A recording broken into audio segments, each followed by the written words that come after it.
എന്റെ അളിയ, ഞാൻ നിന്റെ പേന എടുത്തിട്ടില്ല, നീ എന്നെ ഒന്ന് വിശ്വസിക്ക്. എന്ന അമ്മയെ പിടിച്ച് സത്യം ചെയ്. അയ്യേ, ഇതിന് കാര്യങ്ങളും അമ്മയെ പിടിച്ച് സത്യം ചെയ്യുവാടാ. എന്റെ പൊന്നളിയെ, ഞാൻ എടുത്തിട്ടില്ലെന്ന്. നിനക്ക് ചിഞ്ചുവാഹനത്തിനും ഇതിനെപ്പറ്റി അറിയാത്തോണ്ടാ. ഞങ്ങളുടെ ഫാമിലിപ്പെട്ട കാര്യങ്ങളും മോഷ്ടിക്കത്തൊന്നുമില്ല. അല്ല, നിനക്ക് വിശ്വാസം ഇല്ലെങ്കിൽ എന്റെ ബാഗ് ഇന്ന് നീ അങ്ങ് ചെക്ക് ചെയ്യ്, നീ അങ്ങ് നോക്ക്.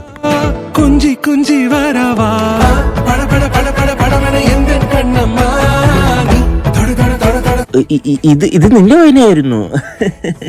അല്ല, ഈ പേന എങ്ങനെ എന്റെ ബാഗിൽ വന്നൊന്നും മനസ്സിലാവുന്നില്ലല്ലോ. ഞാൻ പറയാം. അളിയൻ കഴിഞ്ഞ ആഴ്ച എൻ്റെ കയ്യിൽ പേന നീ എനിക്ക് തന്നായിരുന്നു, ഞാൻ മേടിച്ചായിരുന്നു. എന്നിട്ടത് തിരിച്ചു മേടിക്കാൻ നീ അത് മറന്ന്. അപ്പൊ തെറ്റാരുടെ ഭാഗത്താ? എന്റെ ഭാഗത്താണോ നിന്റെ ഭാഗത്താണോ?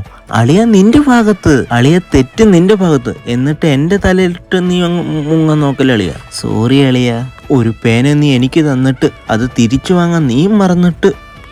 പൊന്നളിയ, ഒരു പേന നോക്കാൻ അറിയാത്ത നീ ഒരു കല്യാണം കഴിച്ചിട്ട് പെണ്ണിനെ എങ്ങനെ നോക്കുവളിയ?